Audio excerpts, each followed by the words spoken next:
Thank you, Kyra. Good morning, everyone, and good morning to everyone watching virtually as well.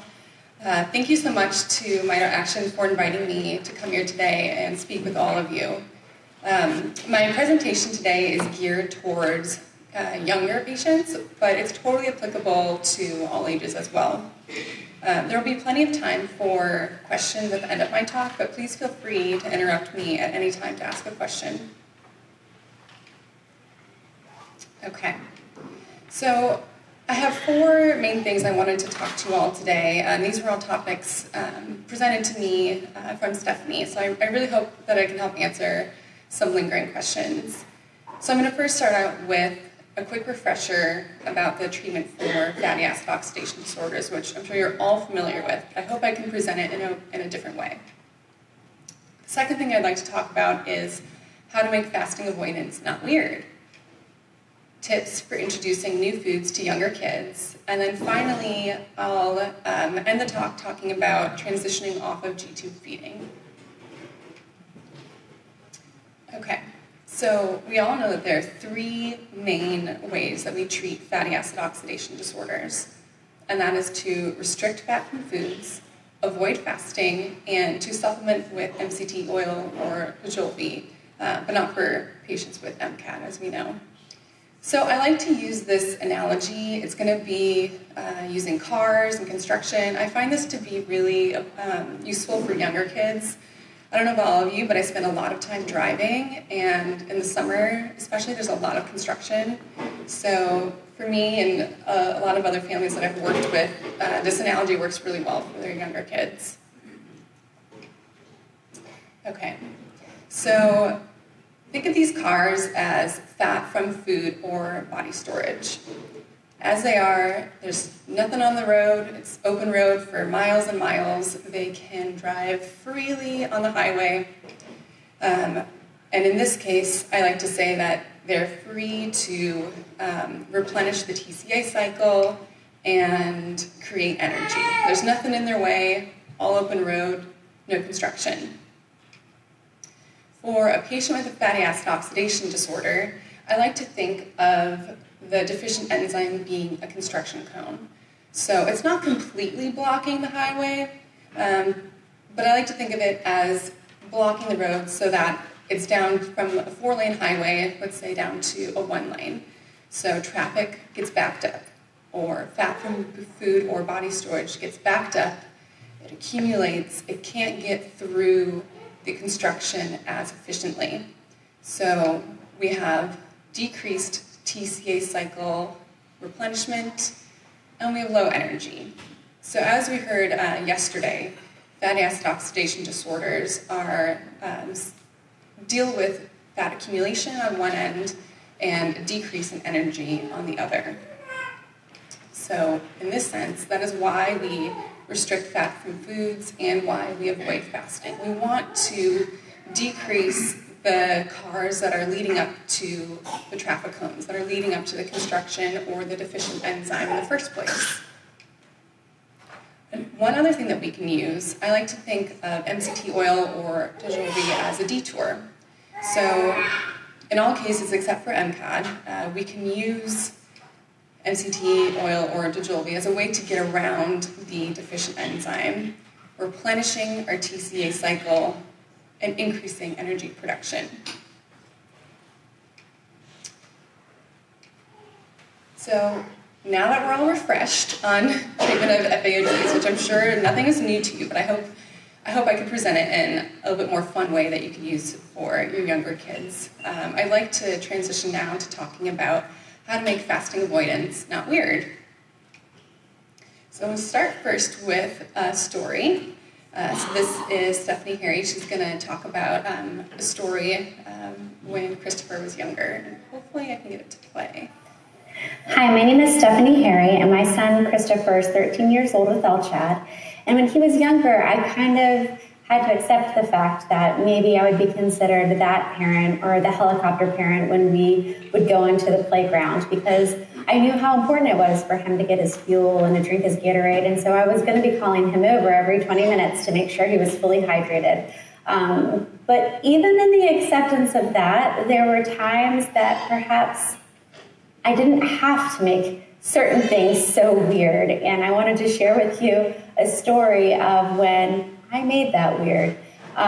He was about 5 years old, and we were going to the zoo, and he had had a spectacular day, and it was really hot outside. But he was a big boy, so he could go into the restroom by himself at that age, and went in and used the bathroom and came back out, and I immediately said, "Oh, what did your pee color look like? Is your pee color okay?"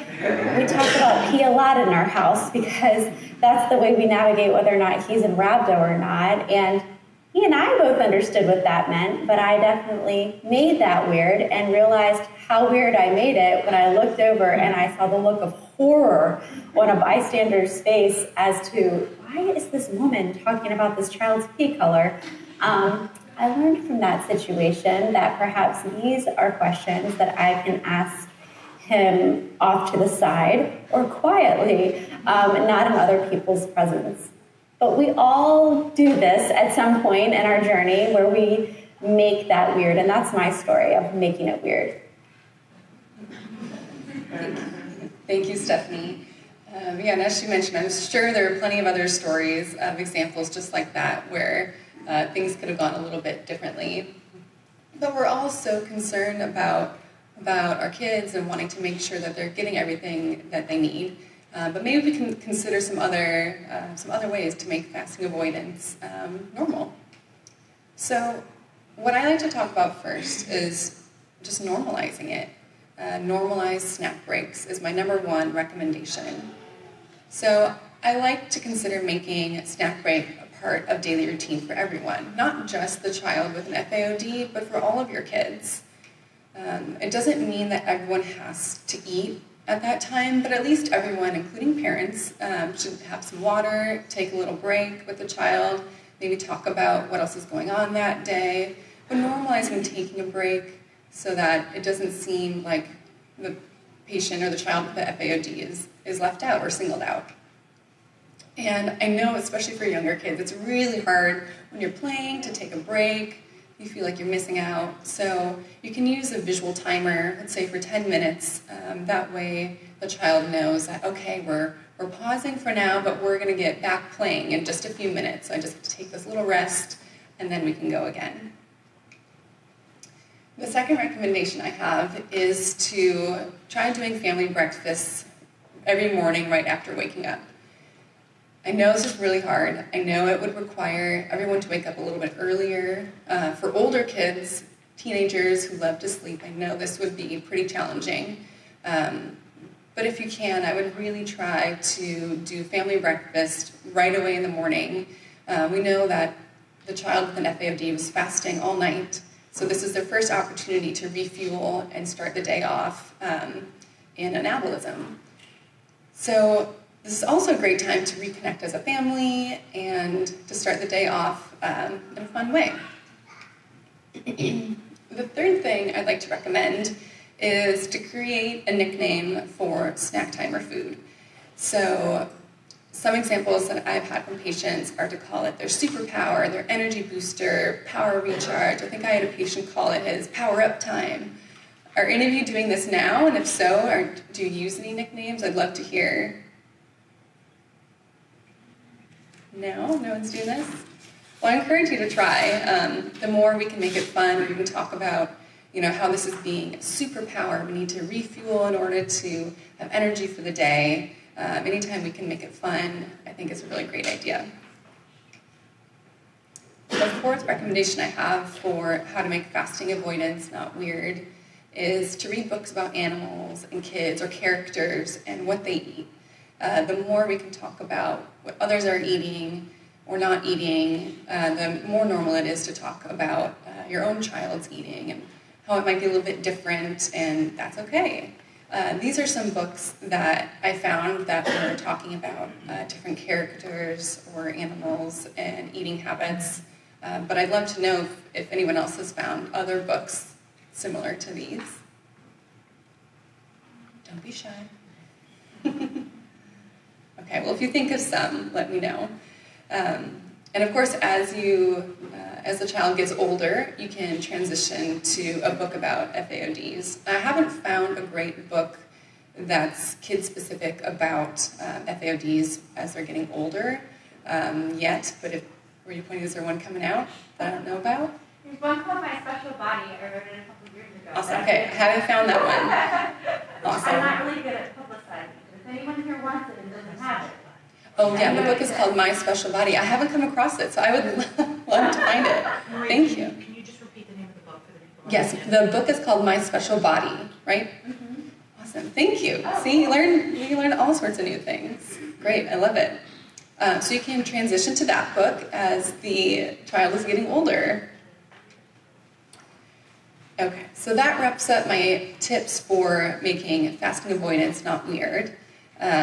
Next, I'd like to transition to tips for introducing new foods to younger kids. Have any of you heard of Ellen Satter before? Okay, a few of you. So she's a dietitian who ended up going back to school to becoming a psychotherapist, and she specializes in feeding of younger children. I have her website down at the bottom, but I'll have it on my last slide too, and I encourage you all to check out her website. She has great recommendations, great videos, she has great books all about feeding younger children. But the main thing she talks about is this division of responsibility in feeding, and how parent or guardian and the child have two very different roles. So in general, she recommends that the parent or the guardian is responsible for what we're eating, when, and where the eating is occurring. And the child's only responsibility is to decide how much of that food they eat.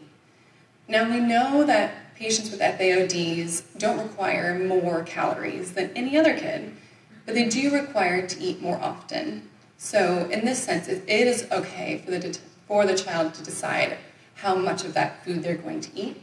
We just need to make those opportunities available often for FAOD patients. So in general, she recommends that the parents' feeding jobs are to choose and prepare the food, to provide regular meals and snacks. In the case for our kiddos, it's very frequently, making eating times pleasant, providing step-by-step recommendations or instructions to show the child by example how to behave during meal times, to let the children grow up to get bodies that are just right for them. And the children's eating jobs she recommends are to eat the amount that they need to fuel their bodies, to learn to eat the food that their parents eat, to grow predictably, and to learn how to behave well at mealtime. So we each have these different roles to play, and she says that if we mix these roles up, or we try to do roles that are not ours, then that's when we can get into situations of picky eating or other sort of challenges during eating. So I encourage you to check out her website if this is something that resonates with you.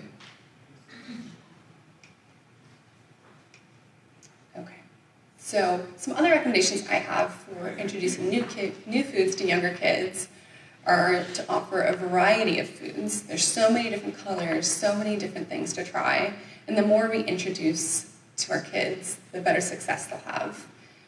To be a good example, if you yourself aren't eating a lot of variety, then it's likely that your kid might not either. To try the same food in different forms. Maybe they didn't try it the first time around, but maybe they try it when it looked a little bit different.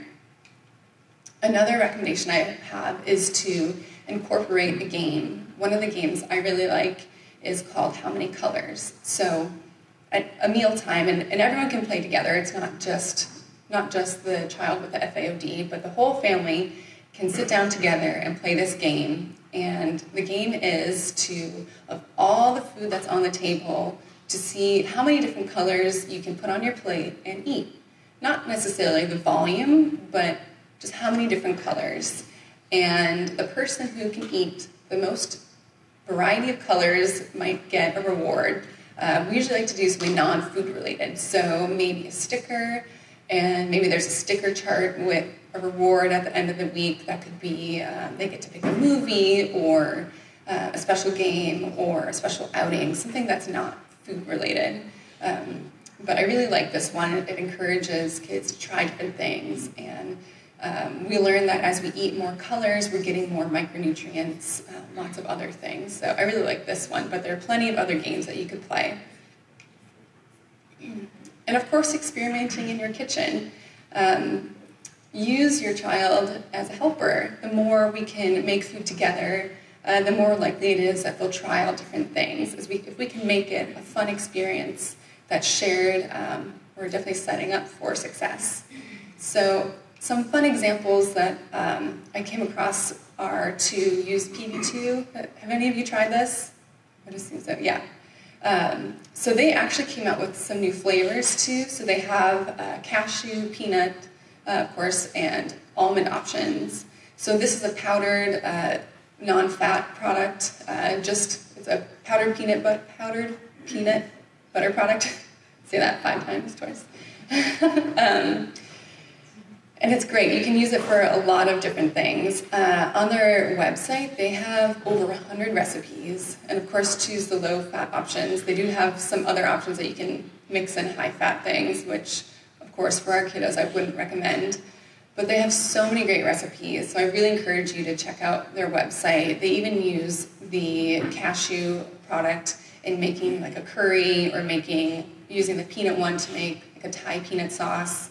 So lots of good things. Dehydrated fruit is really fun.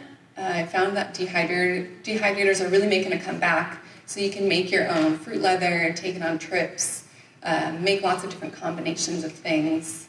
Making homemade popsicles from frozen fruit. I saw lots of you enjoy the popsicles yesterday that we had here. So that would be a really fun activity to do. Another thing to try are noodles or rice dumplings. Stir fries. In the teen session yesterday, we talked a lot, and a lot of you were talking about how you really like stir fries. So maybe you could try making them for your family, or maybe you can all cook together. Another thing that's really come into style lately are air fryers. You can make lots of different things with air fryers that taste like they're fried in fat, but they're not. So you can fry pickles, zucchini, garbanzo beans, lots of different things. Even making some egg white bites, and I think this is something great. You can make it ahead of time. You can store them in the refrigerator, and that would be something that you could easily pop out for your family breakfast in the morning. You can make them in a muffin tin, and yeah, they're awesome. Another food I really like to recommend are sweet potato ground chicken nuggets. They're a little bit different. They're really fun, and of course, low in fat. So these are just some fun new ideas to try. All right, so I'm going to transition now to transitioning off of G-tube feeding. This topic is pretty tricky, and I'm not going to go through I'll go through an example, but I will say that this is very individualized for each kid, and really should be done with your own dietitian and with a speech-language pathologist. But I'll just give some general recommendations. So the first thing that would need to happen is to determine if eating by mouth is safe for your child, and if they're even ready to take food by mouth. So, like I mentioned, this should definitely be a team approach. Don't take everything I say today and just start tomorrow, but I would definitely recommend working with your own dietitian and your own speech-language pathologist to develop a safe plan together. And this will definitely be an individualized process. Sometimes it takes patients longer to transition off of G-tube feeding than other, and it's not always a linear process. You might see progress, but then it might plateau for a little while. Everyone's different, and everyone's end goal for what transitioning off of G-tube feeding looks like is also different. So I'll just give some general recommendations, and then if this is something that you are interested in doing, you can bring this up with your team.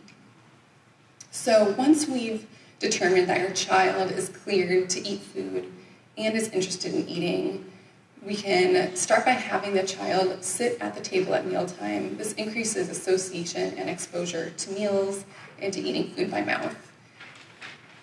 Anytime we want to practice this, it's best to offer the food by mouth first and then provide the G-tube feeding afterwards. So if we're going to start decreasing G-tube feeding, we want to do it very gradually as oral intake increases. So an example I'd like to start with is just by removing a half or one of the bolus feedings per day. Now this would require your child, if they were on continuous G-tube feeding, to transition to a bolus schedule. This will increase success for transitioning off the G-tube.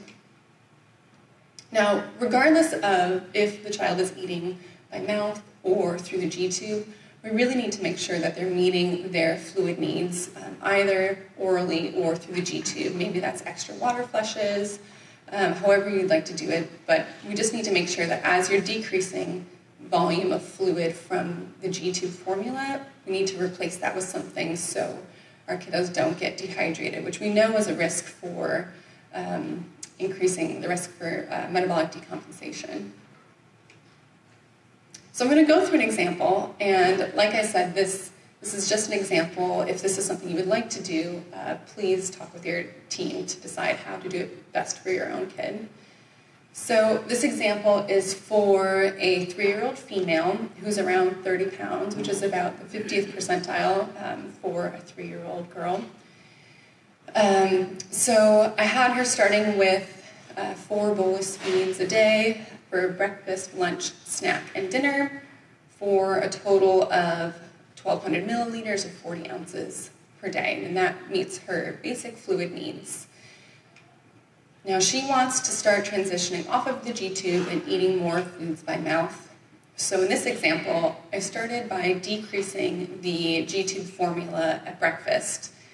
Some of the kiddos that I've worked with, I've found that they've done best trying to eat food by mouth earlier in the day, as they have just been fasting over the night. They seem to be hungrier. But this could also be very individualized for your own kid. Maybe they're hungriest at dinner. So I would start with whatever meal they seem to be more interested in food. So I decreased her G-tube feeding by 50% in the morning.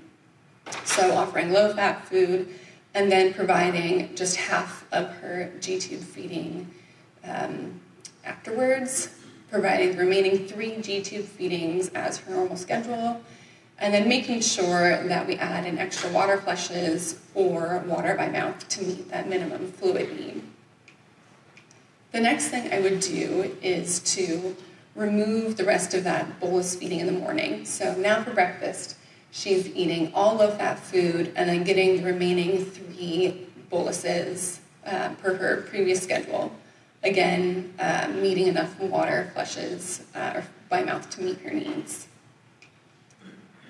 The next thing I would do, if once we've been tolerating that for a while, we know that she is at a point where she can do this successfully, I wouldn't advance to decreasing another G-tube feeding unless you've seen at least a week's worth that she's able to consistently eat enough food in the morning to make up for that lost G-tube feeding. If we transition too quickly, there is a chance that they wouldn't get enough calories to sustain their needs, which would then put them at risk. So in this example, I'm going to say that she did great. She tolerated the low-fat food for breakfast wonderfully for at least a week or so, and we're ready to transition to trying to eat more by mouth. So for this example, I started that with the snack. And again, you can do that with whichever meal that makes sense for your kid. So again, I decreased the G-tube feeding by 50% during the snack, and we're going to do food by mouth first, followed by the remaining volume of that formula. Again, needing enough fluid throughout the day to meet her needs. And you can provide extra, but you at least need to meet that minimum to prevent dehydration. Now that's been going well for a while. We're ready to completely take out that G-tube feeding during her snack time. At this point, and it's also depending on what your schedule already is, but we know that patients with FAODs do best with having a snack before bed. Yesterday we talked about having a carbohydrate protein snack right before bed to help them go through the whole night. I would recommend doing that. As we talked yesterday, I think that really helps our kiddos feel best in the morning. So in this case, I added a low-fat food snack right before bed. And now she's getting 3 meals a day that are food by mouth, mixed in with 2 of her bolus feedings still for lunch and dinner. The next thing I would do would be to start with another meal. Maybe in this example, we'll start with lunch, but maybe for you and your child it works best to do dinner next. So again, I follow the same pattern, low-fat food by mouth, followed by half of the volume of the G-tube feeding, meaning enough fluid throughout the day to meet her needs. This has been going well for a really long time. We've done several more transitions, and for this patient, her goal was to have 3 meals and 3 snacks per day, all by mouth. And it took a while to get there. It might take a while for your child too. And like I mentioned before, it's not always linear. You might stay in one phase for a while, and that's okay. So for this patient, her goal was to do everything by mouth, 3 meals and 3 snacks a day, and she's meeting enough fluid by water to meet her needs too. So that'll wrap up my talk today. I do have a few helpful resources. Again, the Ellen Satter Institute, if you're interested in learning more about feeding children and Ellen's recommendations. If you haven't, I know some of you are taking MCT ProCal, so if you haven't already, I'd recommend going to the VitaFlow website. They have great recipes for mixing your MCT ProCal into lots of different things. Again, that PV2 website has over 100 recipes. Of course, choosing the low-fat options, but some of the things that I picked out that I thought looked really good were the desserts, salads, and muffins, lots of different smoothies, curries, waffles, fun power bowls that you can make lots of different colors with. PB&J, they had a butternut squash pasta recipe that looked really yummy, and many, many more. Finally, there is a cookbook, and it was written by a patient at OHSU who has BLCAD. So I don't know if any of you have found this one yet, but it's called the FAOD'er Kitchen, and it's a great cookbook. You can order it at this website. I don't know if the slides will be available after, but if not, I can send this to any of you, but it's a great cookbook. So with that, I will end and would love to take any questions. Can you hear me? Thanks, Marie. We appreciate it so much. Any questions for Marie?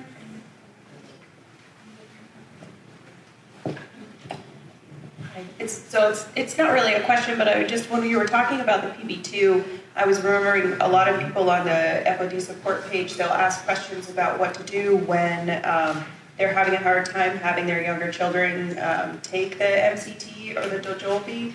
And what I used to do when the kids were little was to reconstitute the PB2 into peanut butter.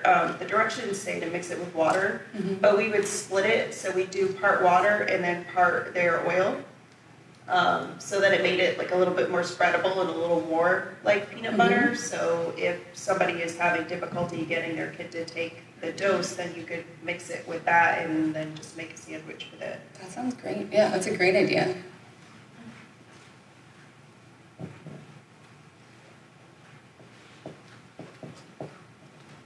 I was just wondering if you could share the sweet potato chicken nuggets. How do you do that? Oh, yeah. So I don't remember the recipe off the top of my head, but it is a lot of like combining the sweet potato, and I think it has panko breadcrumbs around. I read a few of them. I can't remember that exact recipe, but I can send it to you. Anyone else? Questions?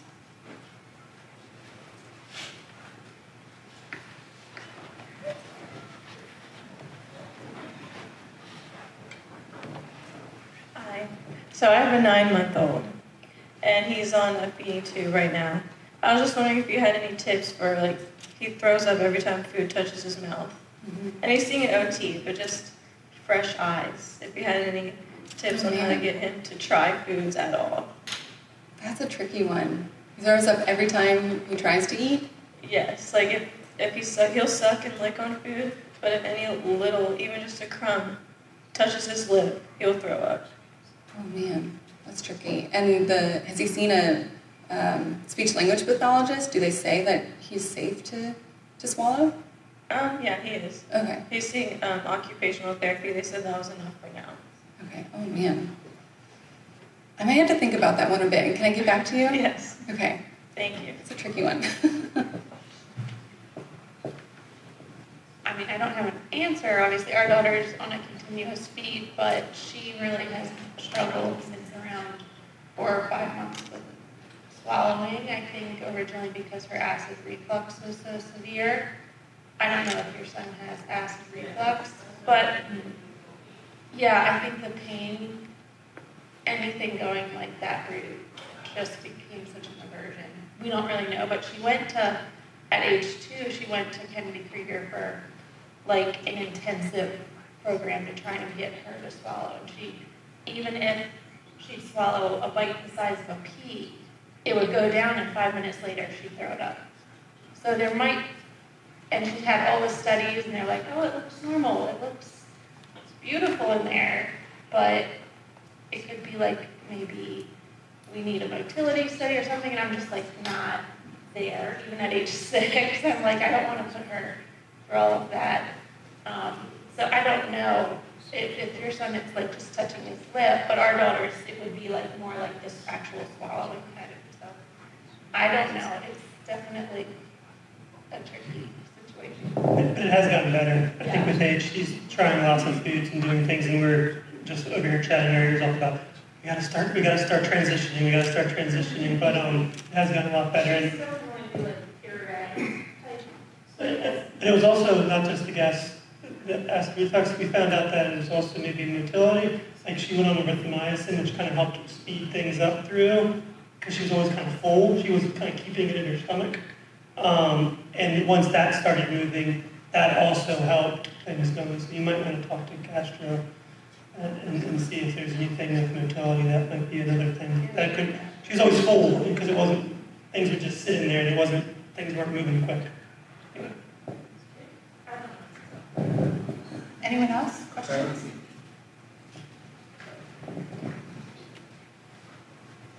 You parents are always right.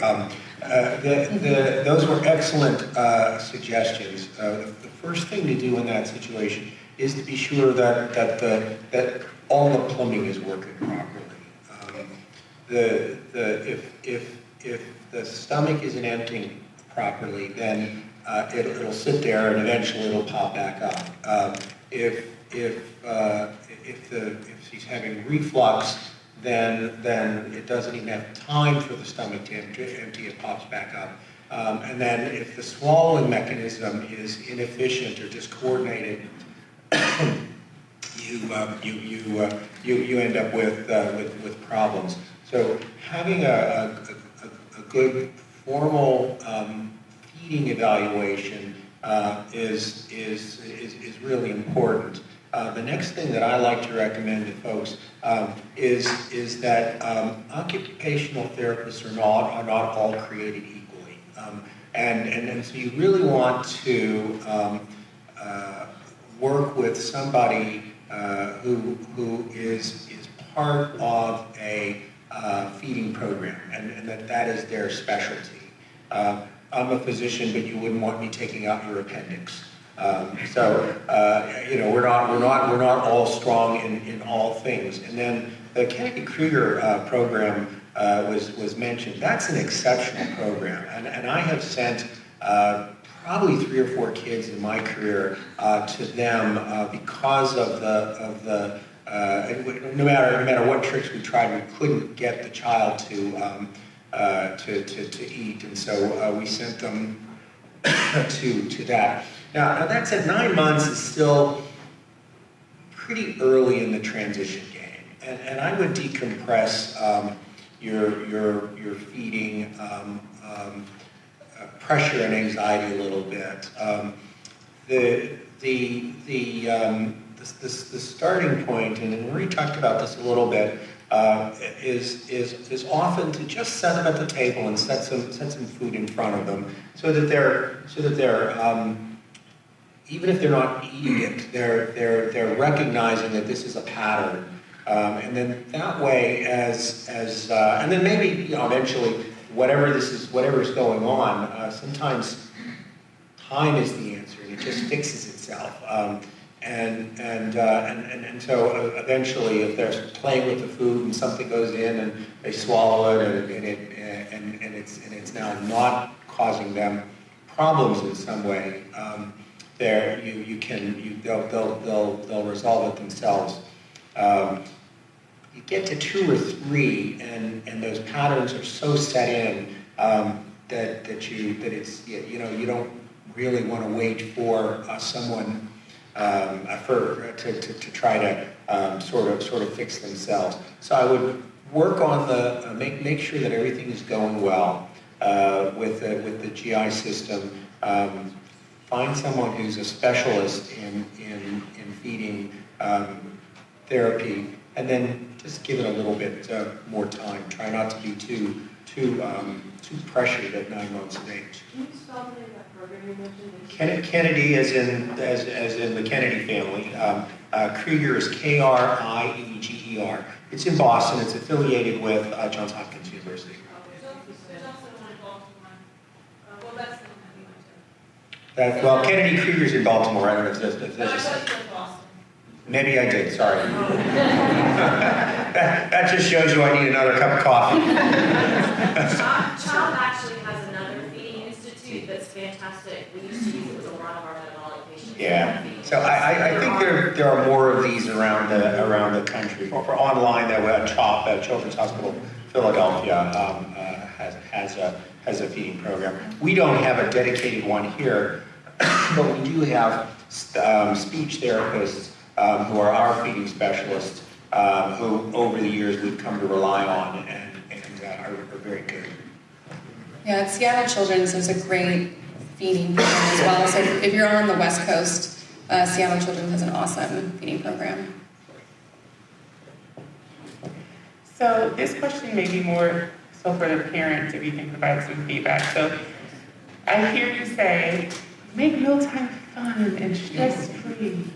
And as a therapist, I can really get behind that, right? I'm like, buddy, this is an opportunity that we get to enjoy this part. I get you. As a mama of a Yellowcatter, I'm like, you gotta understand you need to get these chicken nuggets in your belly, like, before we leave for soccer, So I guess my struggle with that in mealtime has always consistently been the most stressful piece of this, outside of illness and hospitalization. And at this young age, there's like that willpower, right? They're trying to exert their independence, and because we know how important it is, I guess the balance of it being this fun, sweet, enjoyable experience, at the same time, instilling the importance of I want to give you choice and make your voice known, but I know before soccer you have to get this many calories. You got to get a fourth of this Gatorade and MCT oil down. So I guess do you guys have any tricks, or what have you found specifically when your kids are in this younger, rambunctious, I have an opinion and a voice too stage, to balance that? I want to invite them into this experience and want to be able to have a choice, but also you just got to eat it, and you got to eat it in the next 20 minutes because we got to go. Any feedback, thoughts? Yeah, you're completely right. I can stand up here and make these beautiful recommendations, but I'm not doing it on a day-to-day basis. And I completely agree that it's hard and it's really challenging with especially younger kids who don't quite understand that, yes, while I have choice, I need to eat now. I need to prevent catabolism. I need to, avoid fasting. And how to explain that to younger kids. And you're exactly right. I think at some point you do need to say, listen, yes, I want to give you this choice, but this is really important. Like you mentioned yesterday with that book, everyone's got something. Your something is that you need to eat certain foods and eat often. And this is your something. And this is going to help you avoid being sick. And so to avoid being sick, we need to eat, and we need to eat now. So you are right, at some point there does need to be more of a definitive conversation and not just, oh yeah, you can decide if you want. Yeah, so thank you for bringing that up. That's completely true. And yeah, I would love to hear if anyone else has other great tips from doing this day to day. Because you're right, I don't do this every day. My daughter's now 20, so I do remember those days. She'll be 20 next week. I do remember we were given the recommendation of a book by Ellen when she turned 1. Child of Mine? No, it was feeding a healthy family, or habits of feeding a healthy family. And I was really mad at the dietitian because she, for 1 year, I had a book of every milliliter she ever intook. And they told me to stop. And that was really hard. And they recommended this. And at that point they said, we've demonstrated that her brain and her body know how to do this. She had had a bad event that caused us a diagnosis. So there was a lot of concern early on. And I was really angry. I was really mad. Because I'm like, but how do I feed her? And so I did read the book, and I think that it was not written for families like ours, but it was about a healthy family. And I think that she had an older sibling at the time, and it reminded me that we are a family, and it also tried to help me normalize this area that is so abnormal in our world.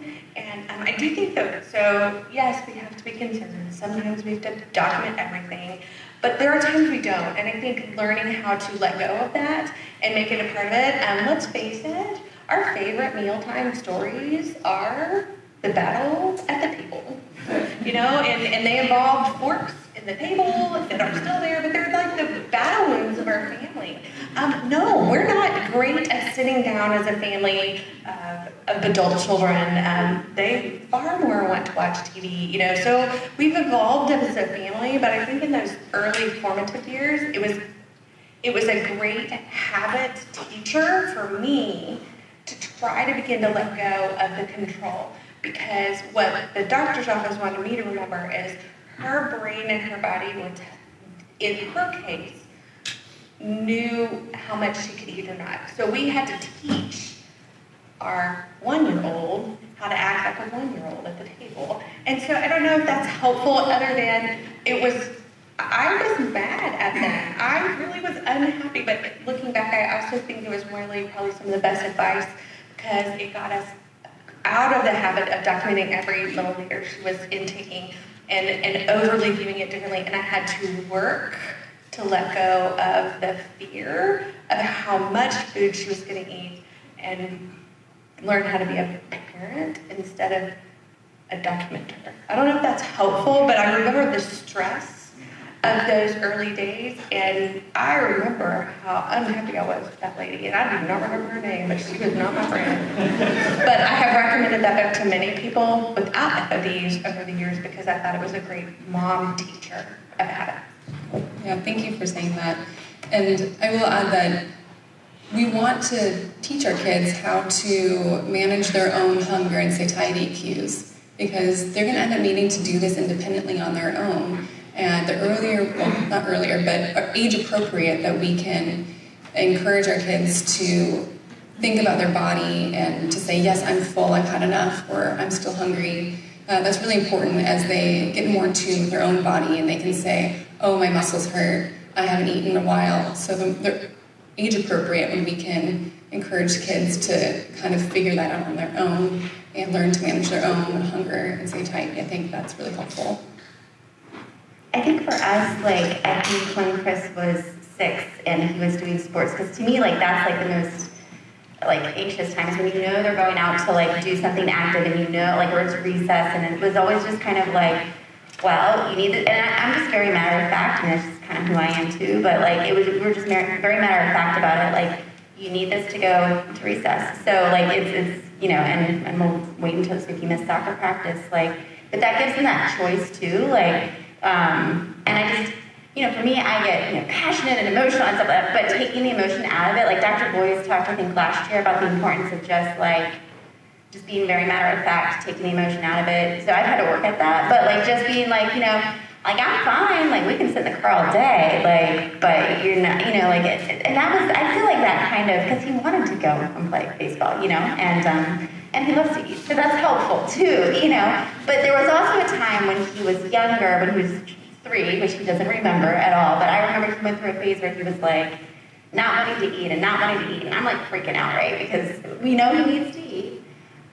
Not, you can't control how much, but I'm I know he needs to eat, and so we had this spurt where, he went through that phase, and for him, we worked with his dietitian, and they did a couple more blood draws, just so we could make sure that, his calories were enough, and that he wasn't going to rhabdo when he wasn't eating, and I was very verbal with him, even at that age, we're getting an extra stick today, just because we need to make sure, bud, and I'm not saying that's how people need to go, but I think it was helpful to calm my fears that he was still getting enough, because our appetites change every day. So there's, that's a part too. But we don't have anything to measure their fuel, Dr. Lockley. We have no home CK meter to check. We're working on it. They're working on it. So yeah. I've got someone putting one together for me right now. 2, actually. One of them will work. Sort of related to this, do you ever recommend cyproheptadine to increase appetite? Oh, that's a great one. As a dietitian, I can't formally recommend. Or do the docs you work with but do that? Yeah, they do. Do you do that? Yeah. So I don't know if you've tried that, but cyproheptadine is an ancient antihistamine that was not a very good antihistamine, but it caused weight gain, so people stopped using it. And that was because it increased appetite. So a small dose of that might go a long way to make them want to put more food in their mouth. Anyone else? One last question.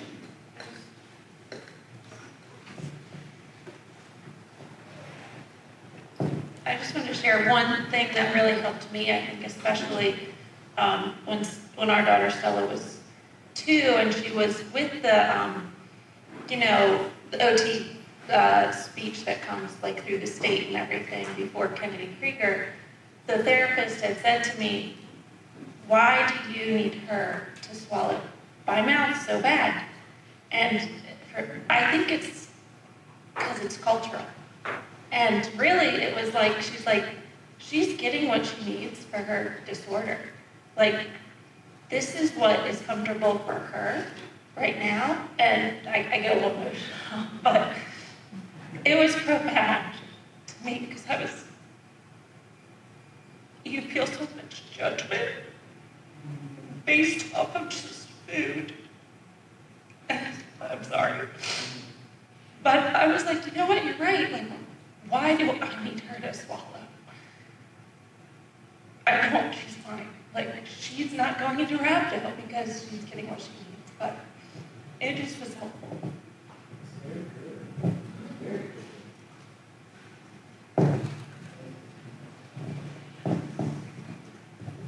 How important the smell is. I mean, if for parents, if they're, let's say they're baking in the house and the smell of fresh bread or fresh food, does it have an effect on appetite? Or just regular, nice smelling fresh food? Sometimes, coming from a different culture, we used to even tomato has a smell. Cucumber has a smell, but here in the States, there's no smell. So I think at least, walking in some places, I used to live in Germany, I walked in the street, I smelled a bakery a mile away. So do you think that we have an effect on appetite? Yeah, that's a great question. I don't have any data to back this up. It's not something I've looked into, but anecdotally I can tell you yes. I mean, anytime when you walk by a bakery, as you mentioned, you start to get a little bit hungry. But I haven't looked into it specifically, so I don't know if Dr. Barkley looks like you're gonna. No,